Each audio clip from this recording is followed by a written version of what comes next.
There is no tomorrow. There is no tomorrow. There is no tomorrow.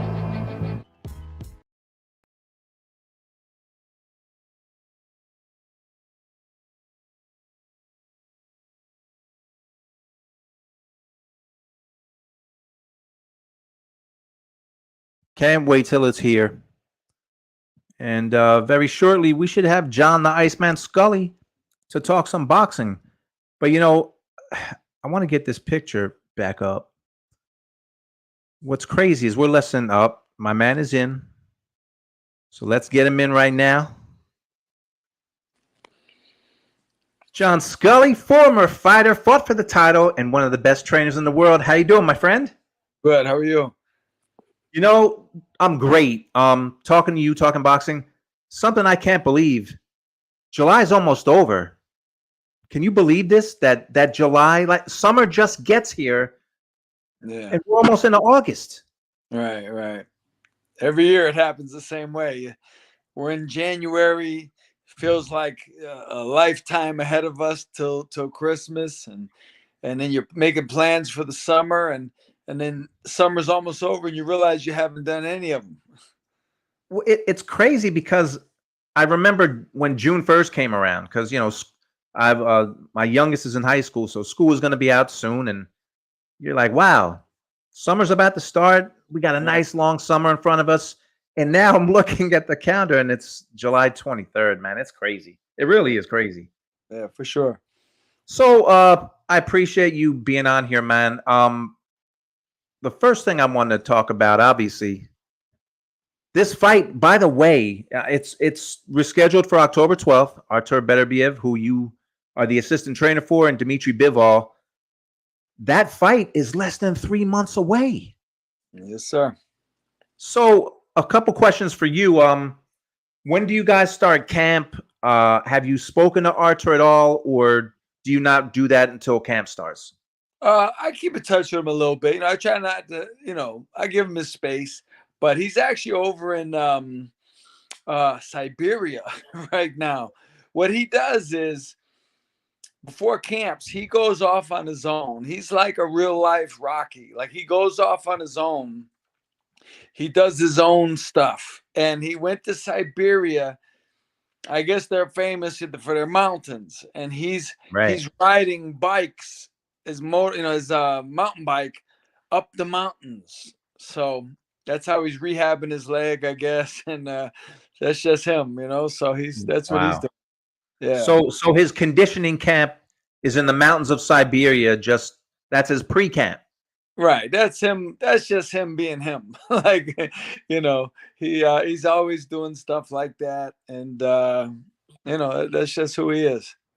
When do you guys, it's July 23rd, so there's 2.5 months. Typically, when can you expect camp to start? Because I'm assuming he'll be training in Canada when he comes over as usual. Wait a minute. Yeah. I'll be going up there in the middle of August to get ready. Okay, well, that's not far. That's a couple of weeks and you'll be in camp. Wait a minute. 1 minute. Mm-hmm. John the Iceman Scully, he's always taking care of business. I guarantee you this is some kind of a business call. Maybe it was Artur. John will be back in a second. Banana Bread, can't wait for another excellent interview. Thank you both. No, Banana Bread, thank you.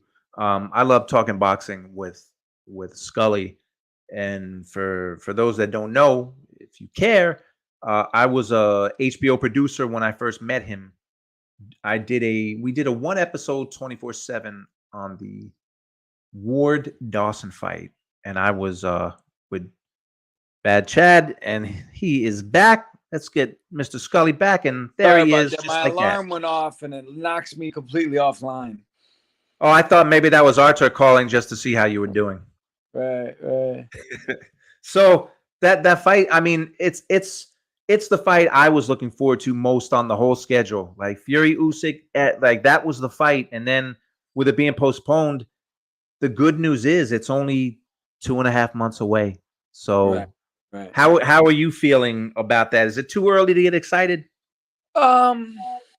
Yeah, I don't really get excited till, I mean, even when I get to camp, I take my time, we settle in, but I think once the sparring gets heated, and you see his improvement, and you see him start to get hungry, because it's almost like, it's a funny thing, like every camp kind of unfolds a certain way, and he builds and he builds and he builds, and you can see, like, sometimes guys will come to camp in the beginning and they'll be doing all right, and I'll be like, listen, just know that he's going to get better, like literally week by week by week, he's going to be like a different person.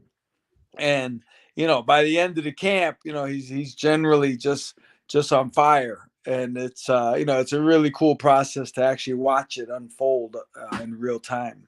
Yeah. I'm not hearing this from a lot of people, but some people here and there, when they talk about the fight now, a lot of people are saying, "Man, Archer's getting old. He just had knee surgery. His body's breaking down." And I've heard some people start to really drum up Bivol's chances in this fight. I know how you feel, but I want to ask you: the knee, his body, his aging, does it concern you at all for this fight coming up? I mean, not particularly. You got to understand that it's not necessarily aging. I mean, this guy, it's an indication of how hard he trains and what he puts into this. Like I don't think it's his body's not being affected because of the aging. It's because of what he puts it through on a regular basis. Like, this is a guy who, as I've told you, I'm sure I told you before, but for anyone who hasn't heard this, like, when he beat Joe Smith on a Saturday, he beat Mm. Joe Smith on Saturday. They went home to Canada on Sunday. He took Monday off, and Tuesday morning at 6 o'clock, he was in the gym pounding a tire on the wall with a sledgehammer. And I have the video. I have video of this. So that means he had to get up at 6 in the morning to get there by 7 so we could do this video, right? Nobody in the world, there's no one, not Tank Davis, not, Shakur, none of them. They're not getting up 2 days after their fight and going to train at 6 in the morning. Now, they can tell you they do, but they don't. None of them. Arthur's different. He's different. I was And gonna I say asked, that's the word, different. he's different. And I asked him in the last camp, I brought it up to him, and I was like, why do you do that? why were you doing that? And he looked at me, and he's just like, you know, putting it in my words. Basically, he said, that's just me. Like, that's just what I do. Like, why wouldn't I? Why wouldn't I get up at 6 in the morning, 2 days after the fight, to go train in the gym by myself? So that's Man. just him. So if and it's amazing his body hasn't received more damage, considering he's been doing this for well over 20 years, with this mentality. But believe me, he's physically a beast. He's ready. He gets himself ready. We don't have to worry about anything. Like, we tell him, like with most fighters, you'd have to say to them, you'd have to remind them, like, hey, make sure you eat good over the weekend. Make sure you get your running in. Make sure you do some sit-ups. Arthur would be insulted if you told him to remember to do this. Like, that's just him. That's just what he does. I know I've asked you this before, but how good of a feeling is that for you? You're his assistant trainer. Just for any trainer to have a fighter that you don't have to motivate, because I'm sure you've had your fair share of fighters who you've had to, hey, get up, do your road work. What are you doing? You're late to the gym. How great of a feeling is it to have a guy that you have to slow down? Like, you don't have to motivate him. You probably have to slow him down. The only other fighter I really worked with who was like that, I have to say, was Jose Antonio Rivera. Former Yeah. welterweight, junior middleweight champion. I had him. We won the junior middleweight title on Showtime, WBA. He was like that, but Arthur's like that and more. Like, he's like that all the time. Like, it's just who he is. And it's great. It's like it's a huge thing, because you don't have to babysit him. You don't have to worry. Like there's never, like, every trainer knows you ask your fighter on Monday, hey, did you run over the weekend? Did you run? Did you run this morning? It's a question, you know? Right. It might be yes, it might be no. But with Artur, you don't even ask. Like he's so, you know, in tune with himself and with what he wants. You never have to worry. Like with his weight, you never have to ask him how much he weighs. You never have to ask him, you know, is he taking care of business? You never have to ask. He's on it 100%.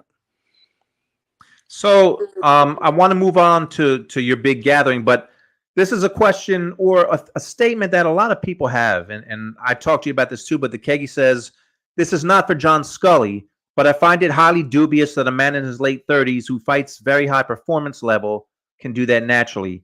It's the, you know, what's prevalent in boxing. A lot of people say are performance enhancing drugs, and you know, people have questions about him being older, Artur. So what? How do you respond to this? It's a compliment. It's a compliment because, like before the last fight, I forget who it was. One of the other two.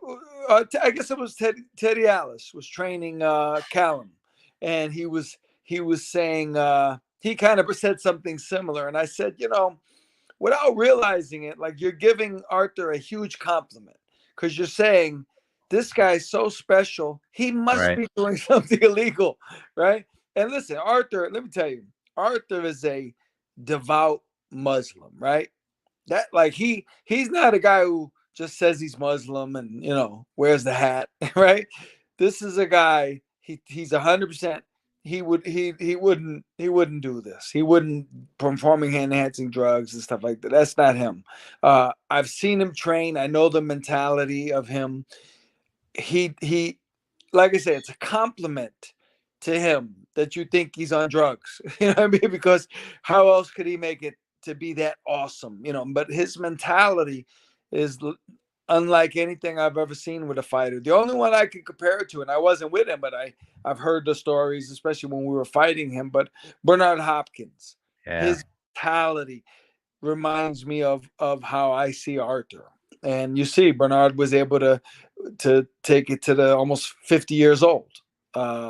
So you know, Artur prides himself on being who he is, and that these are the results that you get, and these are the results that anybody could get if they, you know, most fighters, they eat junk food, they party, they smoke, they do this, they do that, right? I know this for a fact. I know it for a fact, right? Artur doesn't do any of that. There's no, you never have to worry about that. So he's an indication of what you could be, what you could accomplish. If you guys have questions for Iceman, send them in. But I really wanted to talk to you about this. The Iceman John Scully Boxers Reunion, Saturday, August 10th, 12 to 6 at David Diamante's Bar and Lounge, 8th Avenue next to MSG. Boxing fans invited. Man, I looked at these fighters, and the only one I got stuck on for half a second now was Lou Del Val, because I'm looking at the first. That is Lou Del Val, right? The first picture. Yep.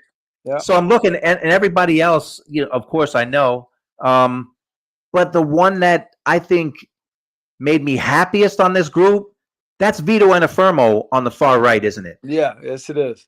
Oh, former middleweight champ. Well, why don't you tell me some of the fighters that are coming and what this is all about on August 10th? So it's a thing. I've been doing these for 10 years. I believe my first one was 2014 in Las Vegas. You know, it's like a reunion, just boxers. It started out as an amateur boxing reunion, and can you hear me? Yep, I got you. Okay, good. It started out as an amateur boxing reunion, and now it's just boxing in general. You know, I like it. I get the guys together because what happened was for years I've kept in touch with so many fighters, and I'll tell you what, when I actually got the idea for doing this, I was in Germany and I fought Graziano Racciani. Racciani was trained by Emmanuel Stewart. And Emmanuel, in the ring after the fight, he comes over to me and he goes, man, he goes, everywhere I go, somebody is telling me to tell you, no, somebody is telling me that you said to tell me hello. And they're telling me to tell you hello. It's like, This is him talking. He said, I've never seen anyone more in contact with fighters than you are. And, he brought up names of guys from Detroit that I literally hadn't seen in 15 years. So that kind of sparked something in me. And, I said, man, I do know a lot of guys. I'm in touch with a lot of guys. And they're always asking me, like, they'll be like, oh, you saw Obi Beard. Oh, that's crazy, man. How's he doing? Oh, I said, oh, here's his number. Call him. Find out for yourself. So I said, man, what if I call all these guys and text all these guys and we all meet somewhere at a fight and we just hang out? And we did it in 2014 in Las Vegas. And it was so insane. It was so, I had Lamont Brewster was there. Montel Griffin was there. Mike McCallum, Alex Ramos, Del Torrance was there. Bones Adams was there. Like, these guys just came out of nowhere. And it's just, and I have a video. I didn't realize this. And this happened by, just by chance. I didn't realize it till it happened. Roy Jones came in late. A lot of the people had already left, but Kelsey Banks was still there. They were on the Olympic team together in 1988. Yep. So Roy walks in and Kelsey pretends he has a heart attack. And he's like, oh, and they see each other. And I'm going, man, I guess they must have been good friends. And Roy was like, man, I haven't seen him since we left Seoul, Korea in 88. I have not seen Kelsey since. This is my first time seeing him. That was from 1988 to 2014. That was the time that it spanned. So I also had, this is another good example. This is kind of a crazy thing. I don't know if I ever told you this or if you ever heard this. In 1980, if you know about the plane crash of the United States boxing team, that was in March of 1980. The New York City Golden Gloves, which is to New York fighters, is like the Olympics. Like, they would rather win the New York City Golden Gloves than win the Olympics. Like, it's huge, especially back then. So in the semifinals of that tournament that year, Mike McCallum fought Alex Ramos in the semifinals. Wow. Alex Ramos beat Mike McCallum. Alex wanted to win he was going for his fourth title, which was going to tie the all-time record. He was supposed to go to Poland, but he chose to stay because he wanted to win his fourth title. If he lost to McCallum, he would have been on that plane and he would have died with the rest of the team. So when I did my thing in Vegas, I had Alex and Mike McCallum there and nobody there. I don't even think they realized. And I said, hey, I just want to tell you, and I told that story and everybody, and I don't think it ever even occurred to Mike or Alex what I was saying. And I had the program from that tournament and I gave it to Alex that day. It's actually on video. I have a video of me giving it to him. So that's the kind of thing I do. I get there and I'll be like, oh, guess what? See this guy here? Like, I had a guy in 2016 at the Mohegan Sun. I did one. Lawrence Claybay was, super heavyweight, Olympian, heavyweight, he weighed 260 pounds. And this kid, Luis Ortiz, who never even went pro, he never fought more than 125. And that was back in the early 80s. He didn't even box up. He was done by 84. He was retired as an amateur. When they were like 75 pounds, they fought each other. And Luis beat Claybay when they were little kids. They didn't know it. They never knew they fought each other. They didn't even know each other.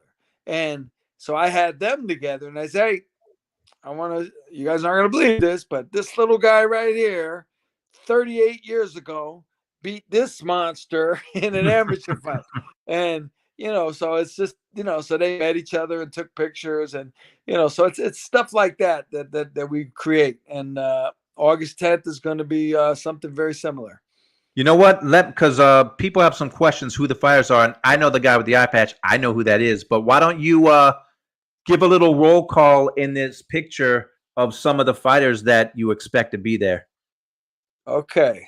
Let me see. I don't see the picture. Let's see. Do you see it now? No, actually, you disappeared. Okay. I mean, I can tell. I remember. I can Well, tell you you. can. I can tell you from the picture, or you can tell me. I remember. I know for a fact. I know I'm in the middle. I know Yep. Antifermo's on there. I know Shannon Briggs is on there. Yep. Probably Iran Barkley and Junior Jones. Yep. Jerry Cooney is on there. Yep. And Michael Al Ice Olajide. Cole.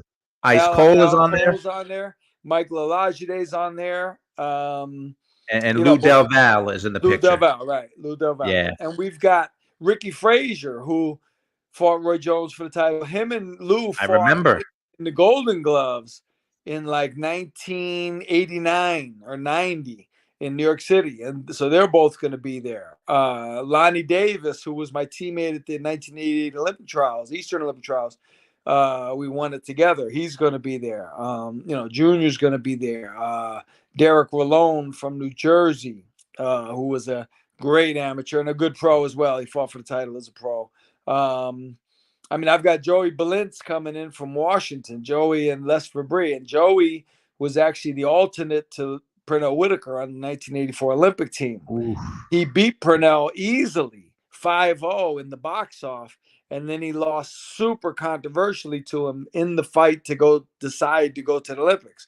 Pernell had to beat Joe in a super tough, close fight to get there. So, you know, got like a bunch of guys. I can't even think of it, but a bunch of guys are coming for sure. Wow. Yeah. As soon as I saw that picture a couple weeks ago, when you started circulating it, I mean, I was excited. And it's open for fans to go to, right? Oh yeah. Oh, and also I just talked to Buddy McGirt yesterday. He said he's going to come also. Buddy will be there. And Pedro Vieira, who beat Marlon Starling and fought Milt McCrory for the WBC title back in the 80s, he'll be there. I'm thinking Mitch Green will be there. Bruce Silverglade from Gleason's Gym is going to be there. Curtis Stevens is going to be there. Andre Rozier will be there. You know, we're gonna have you know, Randy Gordon is going to come. Billy Giles and Tumbler from the Bronx. Aaron Davis is coming. It's gonna be crazy. It's gonna be nice. Man, is David Diamante's place going to be able to handle all this? Because it sounds like it's going to be a packed house. We might be on the sidewalk out front, you know, but that's something we could do. We'll use the staircase. We'll use everything. Flying Falcon had a question for you. He asked, I know the answer to this, but did Beterbiev ever spar Dmitry Bivol in the amateurs or face him in the amateurs? They didn't. I asked Artur about it because it's a funny thing. Dmitry talks about them sparring and like it was really tough work, and he was very respectful of Artur. And I asked Artur about it, and he said no. At first, he said they didn't spar. And I said, oh, he said you did. He goes, well, we did, but he was younger, and you know, I kind of took it easy, like he didn't really consider it sparring, like because he was considered himself like a little more advanced. So he wasn't bragging or anything, but in his mind, it wasn't really like a big deal. You know, so it depends on your perspective, you know, where you are in your career at the time you box someone. Right. There was another question from Jay Rich. Question for Iceman. My son is 2 years old, and I would like to train him one day. Are there books or certain people, trainers to look at, or is it as simple as just going to the gym, learning from trainers? I mean, I wouldn't necessarily try to learn off the internet because there's no one correcting you. So you may think you're doing it right, and there's no one to tell you that you're doing it wrong. You know, I would go to a gym. Absolutely, I would go to a gym and, you know, have a guy with experience, you know, give you the pointers. Because yeah, I've seen some internet trainers, and you know, like they're I would say I wouldn't want my child to be learning from them. No, I think the internet's good for a lot of things. You want to like learn how to build a birdhouse or something? Right. Go on the internet. But if you want to fix leaky pipes or train a boxer, maybe like you go to a professional. I think that probably helps. Yeah, for sure. The Keggy. Now I don't know if you're in tune with the amateur the amateurs nowadays, but Kegi asks, what you think of America's best hopes at the 2024 Olympics out of Roscoe Hill, a flyweight, Jamal Harvey, a featherweight, Omari Jones, a welterweight, and Joshua Edwards, who's a super heavyweight. I'll admit, for me, I've been out of touch with the amateurs. You know, I'll be honest, like there was a time when I knew every amateur in the world, Yep, me right? too. Like 84 and 88 especially. Yep. Because they were big. And honestly, I've never heard of any of those people that you mentioned except for Roscoe. And the only reason I know who he is because he's related to a guy I know. I think it's his son, a guy that actually helped train George Foreman's son. When Oh, I wow. trained George Foreman's son for one fight, and the guy helped me, and I believe Roscoe is his son. I think his name is. I think they have the same name, Roscoe Hill, from Right. Texas. So, but because they don't have the USA versus the world anymore. I It's mean, different. if boxing was like it is, if it was like it is now, when I was started, I probably wouldn't even be here talking to you. I probably wouldn't have been a boxer. I was so lucky to come up in an era when amateur boxing, Mark Breland, Oh, Teofilo Stevenson, they were as famous as world champions were as yep. professionals. Everybody knew Mark Breland. Mark Breland was more well known than most of the top 10 welterweights at the time. Absolutely. It's just crazy, but it's true. I knew Mel Duke Taylor, Pernell Whitaker, Joey Balintz, and even like Darren Allen, who I ended up fighting later on to make it to the Olympic trials. I knew who Darren was from watching him on USA versus the World and amateur boxing, fighting against Cuba and Russia. So they don't have that anymore. So I don't know how you would even see any of the guys that are on the national level. So it's kind of crazy for me to say, but I don't even know when the Olympic boxing is. I don't even know when it's starting, and I really don't know who the guys are. It's nuts. Yeah, I'm with you because you and I are around the same age, and I can remember being a little kid in the '76 team, Sugar Ray. I'm a little kid, but I knew who Sugar Ray Leonard was. You knew Yes, who Oscar was, and Mark, and Event. You knew who all these fighters were. in '76, I was 9 years old. Right, I remember. Nadia Comaneci and Olga Corbett and Right. Bruce Jenner. Everybody, the Olympics was huge. It Yeah. was it was unbelievable. Now I don't even know if it's like has it started? Is it going on? It starts. I believe this Friday are the opening ceremonies. Well, there you go. I didn't even know that. I mean, it But could have even been if you, over. You know, but you know what? Even if you were interested, I don't even know if they show boxing or if it's on at night on I like think they show it some like 3 in the morning. They showed it uh 3 in the morning. I haven't seen an Olympic fight in 15 years or so. yeah, Yeah. Different yeah. day. Well, they're coming up. But I wanted to ask you, going back to August 10th, the gathering with the fighters, which is an amazing thing for like any boxing fan. Go to Diamante's on August 10th. But I know I know it means a lot to you. But what does it mean to a lot of these fighters too? To see some people that they haven't seen in a long time, and just to be around their fellow, brothers in boxing. I'm going to tell you, go to YouTube, and I don't know if you saw the video. It's from last year, the one I did in New York City last year. And it's a guy named Farad Pinchback, who I knew because he had fought. We were in the same weight class, and he fought guys in New York he fought Adam Garland and guys I knew. He fought Tom Patty, who I actually fought also. Tom is one of Mike Tyson's closest friends. They lived in the house together with Cus D'Amato. Right. Tom and Farad fought each other in 1986 in the Empire State Games. I had both of them there last year. We met before we went to the site. About 20 of us met right on the island in Times Square, right where the orange bleachers are. And it's on video. Somebody videotaped it where I go up to Farad and, give him a hug. What's up? He sees Tom Patty behind me. He yelled like you would have swore these guys were brothers who had been separated at birth, and they were meeting for the first time, right? Farad is crying. He won't let Tom go, and he's holding him. And Tom, was like, "All right, man." No, man. And he's hugging him, and he's going, "Tommy, Tommy,"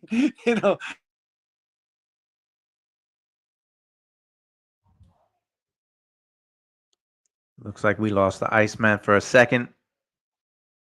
John, I don't know if you're there. I can't see you or hear you, but I know you'll pop back in. We're talking, and Iceman will be back. But we're talking about this. We're talking about the Boxers reunion that he's having August 10th, Saturday, August 10th, from 12 to 6 p.m. at David Diamante's Bar Lounge. And he's back. He was just telling me what it meant for the fighters. So you were saying what somebody it called meant. my phone and knocked me offline. No problem. It's no problem. So when Tom and Farad, Tom was happy, but Farad was crying. He was, this guy's like almost 60 years old, and he's crying and he's going, "Tommy, Tommy," and it was one of the coolest things I've ever seen in my whole life. It was really cool, and I've seen similar things like that, but that was the poster child for what we're trying to accomplish. So everybody should get out there Saturday, because I want to put that on my social media too. Saturday, August 10th. You know what, Scully? I was just in Ohio. I'm working on a project, doing some documentaries on older fights, and I got to spend some time with Kelly Pavlik, former middleweight champion. Excellent. Excellent fighter. Beat Jermaine Taylor for the belt. Ended up losing it to Sergio Martinez. He retired. We were talking about retirement. He retired at 30, and I think a lot of people forgot that. He moved up to 168, was going to fight Andre Ward. Andre Ward got hurt, so the fight was postponed, and in the meantime, he retired. And we talked about that, and he said, to be honest, I lost my fire when I was 28. I wanted to retire 2 years earlier. And he said one of the things that worried him was the damage that boxers take. He said sometimes when he goes to, the Boxing Hall of Fame, you can hear it in some of the fighters, and some of the fighters that aren't very old. The health of these guys, like, you're going to have a lot of great guys in that room with you, and I hope I'm there too. But obviously, some of them have been damaged by the sport. I know one of the reasons why you do these get-togethers is to help fighters, but has anything more been done by boxing, by the WBA, the WBC, to help fighters who are in need after their career's over?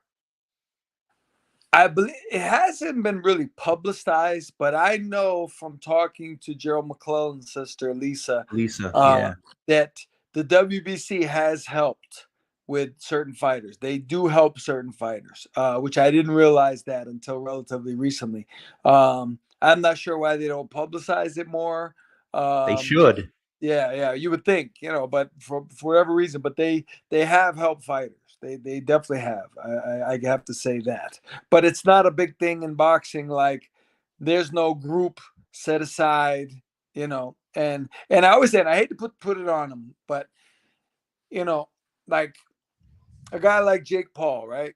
Yeah. He's making millions. Like hate him, whatever, love him, hate him. He's making millions. He's making millions off boxing. If he put $200,000, right? Which, as I understand it, to him wouldn't be a tremendous amount of money, right?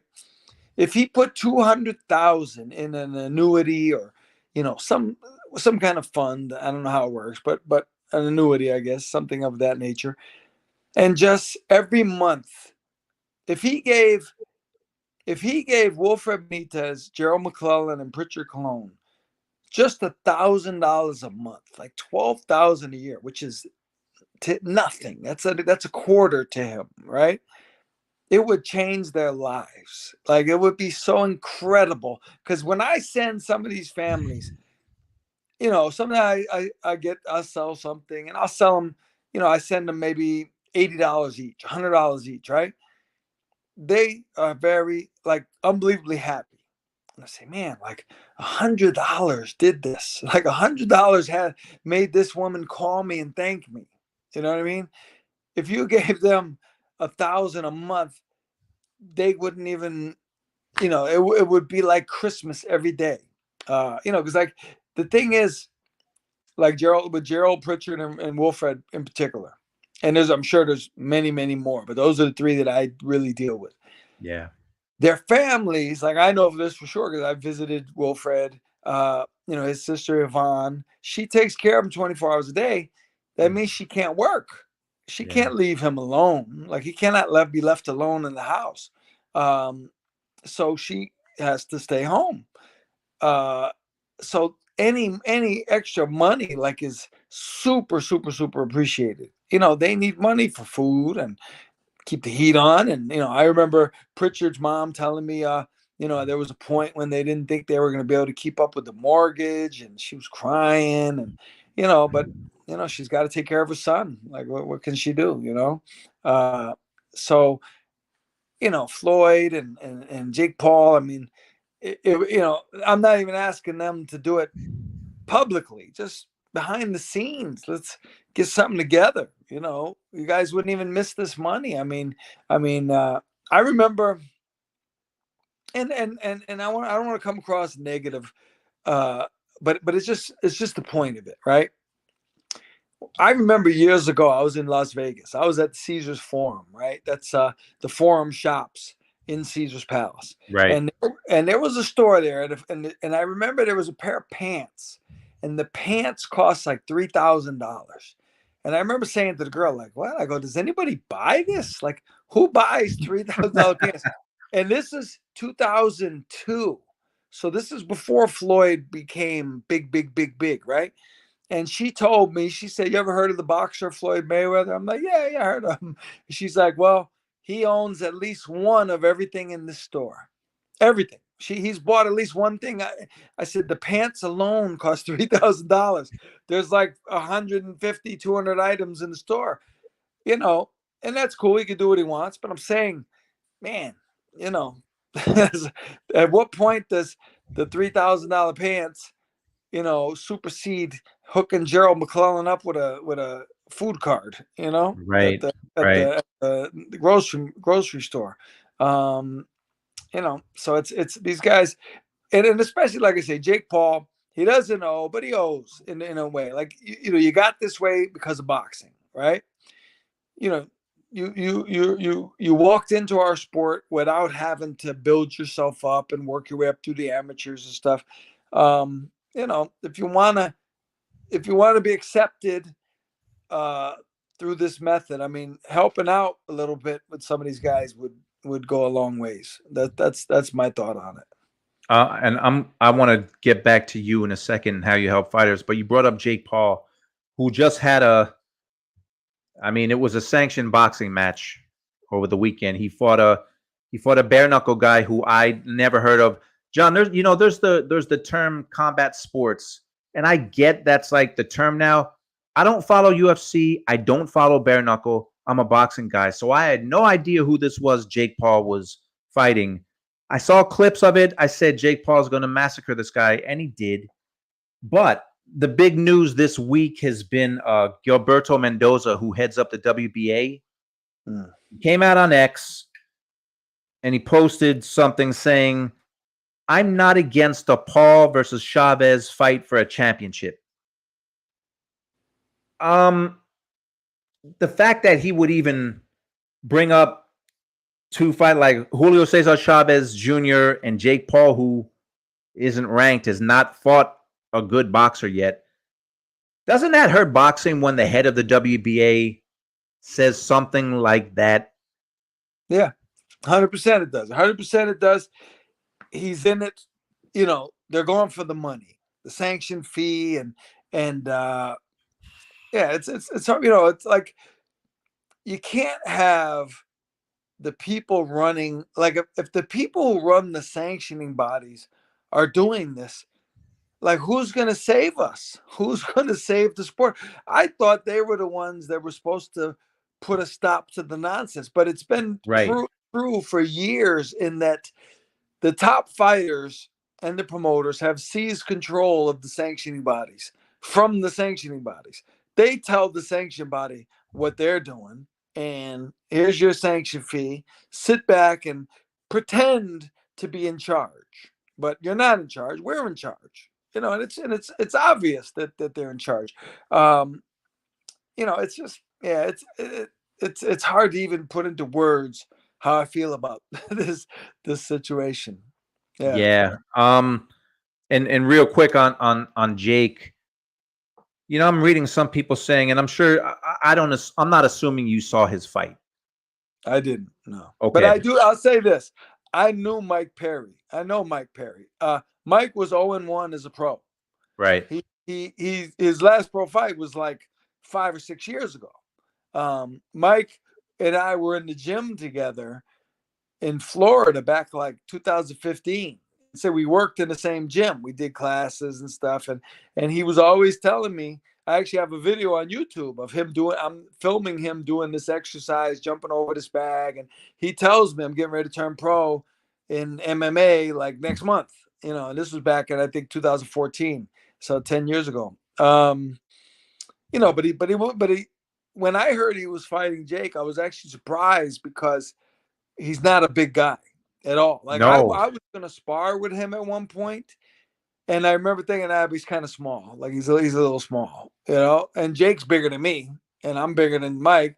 So but that's where we're at with this guy. Yeah, Well, it's not right. It's not right. I mean, I think if Jake Paul wants to fight 58-year-old fighters like Mike Tyson, if he wants to fight basketball players, MMA fighters, bare knuckle, fine, do it. I mean, he's created a market for himself. There were 17,000 people in Tampa to watch what was a mismatch. But then he says, but I still have a dream of being cruiserweight champion, which I don't think will ever happen. But now he fights. I guess my point is with Gilbert Mendoza is he just fought a bare knuckle fighter, essentially. In his fight before that, I believe he fought an MMA guy, Nate Diaz. I think that was his fight before that. And next, he's fighting 58-year-old Mike Tyson. So, do you the fact that Mendoza put that out there when he's not even close to fighting anywhere ranked in the top 50, and Right. Gilbert Mendoza, you said it is a bad look. It's a bad look for the Of course, it sport. is. Yeah, it's an embarrassment. It's almost like you get a bunch of kids, right? Second graders, and they're acting crazy in the classroom, right? So somebody sees the teacher coming and they, oh, well, at least the teacher's coming. The teacher's going to put a stop to this. And the teacher walks in and goes, all right, kids, keep it up. You're doing great. Right. It's like, what? Like, so the teacher's with it. The teacher's, who's going to stop this then? Who else is in line to stop this? Nobody. There's nobody. Yeah. So when you brought up Jake Paul, I just wanted to go there because that's something everyone's talking about. But back to August 10th. Now, just talking straight. Obviously, I'm not going to say any names, but you run into fighters, I'm sure, all the time that you knew 20 years ago. You know them now, and you can see that they're different. They're different people because of the sport. Is that something like? What do you think about it? Because you were a fighter too for a long time, champion. Yeah. You fought for a title. You had a long amateur career. The effects of the sport on some fighters. How do you feel when you run into a friend of yours and you can see that they're different than they were 10 years ago or maybe even 5 years ago? It's a weird thing with me. Like it's a terrible thing. It's terrible. I realize what the obstacles must be for them. At the same time, it's almost like I don't know if the term badge of honor is applicable, but it's almost like in a crazy way. I'm like, man, like what he went through to get to that point. Yeah. It's I get it. I get it. Like I get it when a fighter says, when he's in that condition and they ask him, would you do it again if you could? And they almost always they go, yep, I would do it again. And I get it. I absolutely get it. I'm so far lucky, I guess. It's a weird thing. I've had more fights than a lot of these guys. I've certainly sparred a lot more Right. than like some Right. of the big champions ever. I've sparred a lot more rounds than they have. And I hopefully I come across unaffected, or not affected to a serious degree. But some of these guys, they're affected. They are affected, and like I said, I know they would do it over. But sometimes you got to wonder. I mean, like obviously Wilfred, I'm sure he wouldn't do it over. Mm. You know what I mean? Like Wilfred is, luckily he's not the norm. He's one of the Right. few.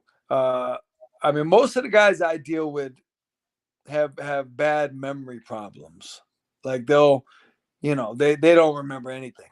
And they'll sometimes I have guys who call me, we talk, and then they'll literally call me like 3 minutes later, forgetting that we just talked. Wow. I get that Yeah. quite a bit. I get that quite a bit. But Wilfred, and Gerald and Pritchard, they're on another level. Thankfully they're not the norm. But yeah, some of these guys, I know a few guys, if I was to send them on a trip, they would have to go with someone. You know what I mean? Like former Yeah. champions, but I wouldn't trust them flying by themselves. So it's a tough thing. It's something that probably most fighters don't want to think about. You don't, it's almost like I did an event one time and I wanted Gerald McClellan to come, and somebody said to me, they were like, and I get it, and they were like, man, I hate to say it, but do you really think he should be there? Like, it's a bunch of former fighters getting together, and people are going to see him, and they're going to be like, man, like, this is what you're celebrating, like, Mm. this sport, and but I didn't want to leave him out, Yeah. and he's a part of the sport, and I actually raised the money so that he could travel, and he came, and it was kind of cool. Like, I had him there and have it on video with him meeting Tommy Hearns and Milton McCrory for the Wow. first time since he got hurt, and they were all together. It was in Detroit. It was pretty cool. But yeah, I could see how it could be a little scratchy. You scratch your heads. I don't know. This is kind of, it's part of the game, but I don't Yeah, know. it is. Yeah, It's yeah, it's just the reality. It yeah. really is. I mean, it's the reality of the sport. It just Right. is. Yeah, for sure. Um, what I didn't set up, because we've talked a lot, so I don't always set it up properly. But I told you I've always respected what you do for these fighters. Tell people where they can find you on Facebook and exactly what you do, because I can tell you I've got some things on my walls. You auction off items, and all the money goes to former fighters. So tell me a little bit about that and how people can where people can find you so they can get up to date on these things and help out some fighters. Right. So I have two Facebook pages that are mine, two personal pages. One is Iceman John Scully, and the other one is John the Iceman Scully. And I believe the Iceman is one word. Those are my two pages. And so, as I put up different items. I put up signed gloves, signed posters, signed magazines, different things like that. And I auction them off, and people, like I've sold everything. I've sold stuff from $25 all the way up to 5,500. Mm. And I'm able to give money to certain fighters and guys who need it. Gerald, Wilfred, and Pritchard are the three main ones, but there's a bunch of others who I help out as well. Pritchard, I think if you don't know, Pritchard Colon was a fighter, really promising fighter who was hurt in a fight. There was a fake video that was out. Were you aware at Yeah, one I point there I was a talked to his mother, but I was the one I called his mother. I said, "Is this Pritchard? Is this?" And she goes, "No, no, no, that's not him." She said, "I don't know who's doing that. It's not him." yeah, because it was a video of him. He it was made to look like he made a miraculous recovery. I mean, I And he think he took was a hitting heavy a heavy bag. bag. Yeah, hitting a heavy bag, and it wasn't him. Right, How for me, like Wilfred Benitez, when I was a kid, I mean, my favorite fighter has always been Sugar Ray Leonard, and I'll never forget watching in prime time when Sugar Ray became welterweight champion by beating Wilfred Benitez. right, And Benitez was a guy known for his defense. Now, later in his career, he started to get caught with shots, but he was not a go to war type guy. And here he is, and he's in the sad shape that he's in. It's just there's no rhyme or reason right, to how the sport damages some people. right. Well, that's what I'm saying. Like with me, I've had more fights, much more sparring. I've been sparring for 44 years. My first sparring was in 1980, You right? still spar, right? Yeah, and I still Yeah. spar. Yeah, so and I know guys who have done a lot less than me, and they're clearly their speech is affected, different things are Mm. affected. So there's no way to really predict who's going to end up what. Um, the best I can hope for, I tell guys, you got to be in really good shape, to take these punches, because you never know who it's going to affect in a certain way. And but I wish I could tell guys, like, it's like I say, there's certain guys who have taken, like, I'll give you an example. Jake LaMotta. Everybody knows Mm. Jake LaMotta took a lot. He took shots. He fought in the era of 6-ounce gloves. He fought Sugar Ray Woo. Robinson in 6-ounce gloves. Going to war with Ray. And I remember when he was like, I have the videos on YouTube somewhere. He was literally like 91 years old. Yep. And we were at Canastota, and at the main restaurant there in the back room, they have a VIP room. It's like the size of a high school classroom. And I remember being back there, and it was me, it was Pepino Cuevas, it was Palomino. Mm. I was sitting at a table with Michael Moore, and Kevin Kelly was there, Wow. and a bunch of people, right? And I'm videotaping. I'm going, guys, I got to get this on video. I got to have this. And I go, look at this. LaMotta's at the next table. It was like 1 o'clock in the morning, and he was drinking like wine or something. And he was like 91 years old, and he's out there. And I go, man, this guy had like 100 and something fights. He was the raging bull. He's an animal. He's taking all these shots. And here he is, 91 years old. He's hanging out with us. So you never know. Yeah, I mean, yeah, he was in his 90s when he passed away, and you're right. You really never know. But August 10th, it's going to be a great gathering. I want to ask you about one more thing, real quick, before I let you go. But apparently, Canelo is close to signing for his next fight in September, and it looks like he's fighting Edgar Berlanga. So, do you have any thoughts on that potential matchup? Well, I mean, I think it'll be interesting, just because the New York boxing scene is the way it is, and there'll be a lot of talk, and there's going to be a lot of a lot of people there, from both sides, and it'll be the hype will be up there, and you got the power aspect. I my feeling is, I don't think Berlanga's had the experience at all to fight with Canelo at this point. I think he had a lot of knockout. You take away all those knockouts, and then you put the rest of his fights. I mean, the experience factor is the gap is pretty wide. And being in with Canelo is a lot different than being in with a lot of other people.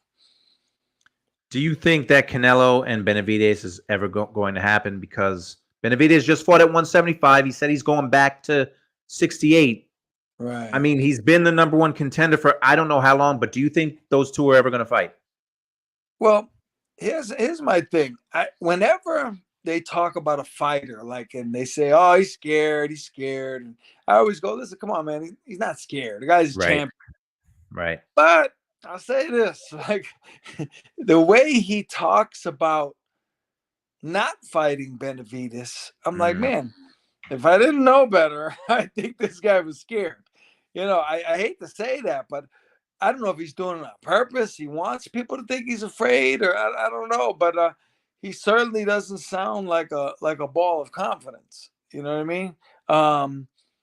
By the same token, Benavides obviously is very good, and he's Yeah. strong and all that. But I don't think, like, when you hear him described, they describe him similar to like how they describe Artur, and Mm. I don't That's think true. there's a comparison at all between the two of them. I think No. Arthur's a much better fighter, and no, not disrespecting Benavides. So I'm just saying, um, I don't see that the super skills that a lot of people apparently see. I think he's very, very good at what he does. But Canelo is a super cagey guy. I mean, Canelo's sharp, Canelo's smart. I can't see. I think people see him like the young guy and the young Mr. T, almost like Clubber Lang type of thing. He's coming, he's Right. coming to work. But Canelo's good. I mean, you can't forget how good Canelo actually is. He's a very good fighter. So if I had to bet, I mean, anything can happen, but if I had to bet my last $10, I'd bet it on Canelo, I think. See, and there's a lot of people that think like you. Like me, I would pick Benavidez, but I could see Canelo winning that fight. But I Yeah. think that's one of those fights that everyone just wants to see. Right. But at least, Iceman, we're all getting a fight we want to see October 12th. When Yeah. your guy Artur goes up against Dimitri, it's gonna be exciting. Like I want to enjoy the rest of summer. Like I want the fight to come quick, but I want to enjoy the rest of summer. But that's a fight again. Like I'm looking at the calendar. I don't care what the calendar is for the rest of the year. That's the fight that I'm looking forward to most. Right. For sure. Me too. Well, my friend, I appreciate your time, man. And just tell people about the date, where people should go if you want to meet some great fighters. So August 10th in New York City at Diamantes, which is on 8th Avenue, right on the same side of the street, across the street from Madison Square Garden. It's literally like from the corner, it's 40 yards away from Madison Square Garden. It's next to a place, you'll know where you're at. Downstairs on 8th Avenue is a place called the Blarney Stone. It's right next door to that. You go up the stairs to the second floor and you'll be in Diamantes. We'll be there at 12 noon. It lists the time as from 12 to 6, but there's no way that thing is ending at 6 o'clock. Yeah, I think people are just, once, because it's a lounge and it overlooks 8th Avenue, I think people are just going to stay. Yeah, I would think so. Man, well, I hope that I'm there. It's going to be a great thing, man. Just the conversations that are going to be happening in that room. Yeah. It's gonna be a great night. Right, for sure. For sure. All right, my friend, I appreciate you. Listen, that's only a few weeks away, so hopefully I'll see you August 10th in NYC. I look forward to it. Appreciate your time, my friend. Thank you. All right. All right, man. Talk soon. Yes, sir. John the Iceman Scully. Let's get that let's see. Let's get that up again. So the Iceman, the Boxers Reunion, Saturday, August 10th, 12 to 6, David Diamante's Bar Lounge, 8th Avenue next to MSG. Super easy to get to. I mean, if you take the train in the Penn, MSG is right over your head. You don't have to walk far.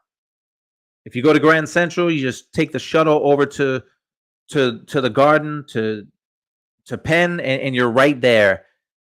Look at that. You got Lou Del Val, Jerry Cooney, Shannon the Cannon Briggs, Iran the Blade Barkley, the Iceman himself, Al Ice Cole, who is a New Jersey boxer, Michael Olajide, known as the Silk, Poison Junior Jones, and the former middleweight champ of the world, Vito Anafirmo.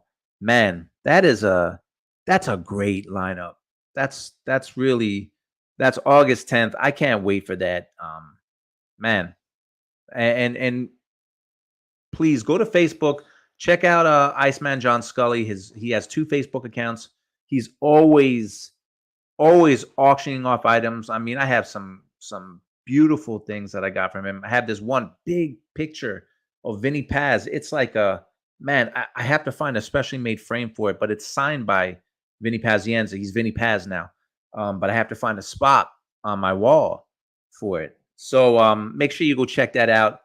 You know, we got some Jake Paul talk and we got some Artur Beterbiev and Bivol talk. He gave us the update with Artur. That fight is only 2.5 months away, which is crazy. But I want this summer to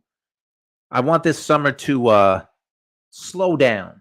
I really do. I want it to slow down. It's going too fast. We're already almost into August, but we got some fights coming up. Terrence Crawford's fighting soon. Clarissa Shields is fighting for a heavyweight belt this weekend. So I've got a lot to say on some fighters I've interviewed. In the last couple of weeks, I've interviewed Troy Dorsey and Kelly Pavlik. I'm going out to Los Angeles on Sunday to talk to Freddie Roach. It's a very cool project. Can't really say too much about it now, but it's about some old HBO fights that are going to have some stories done with them. Appreciate everyone on here. That's my time. I try to keep it to an hour or else I get in trouble. If I don't keep it to an hour, I get in trouble. I don't like being in trouble. So I'm about to cut this off, but make sure you subscribe. G Jakovic on Instagram, G Jakovic on X. Man, you have to subscribe to the show. Like it, subscribe it. I talk boxing with boxers, about boxing, with fans, about boxing. But really, what you want, oh man, my man Matthew. What's up, brother? You want to subscribe because there's a chance. There's a chance you can win a trip. I'm going to give you some more information right now. Subscribe to my YouTube page and you can win a once-in-a-lifetime. See, it says not a real offer. No expenses paid trip to check out the boxing memorabilia in my garage and in my home office. You can come hit the heavy bag and go through the hundreds of boxing magazines I have, and even take a picture with a life-size Oscar De La Hoya cardboard cutout that I took when I was at HBO. Subscribe now for your chance to win all of this. So make sure you subscribe. And you see that Oscar De La Hoya? Oscar's right behind me. I got him in the office now. He got moved up to the office. So you want to take a picture with Oscar, you got to subscribe. Maybe you will win that no expenses paid trip to check out all my boxing stuff. Make sure you like. Make sure you subscribe. And we will be talking some more boxing soon.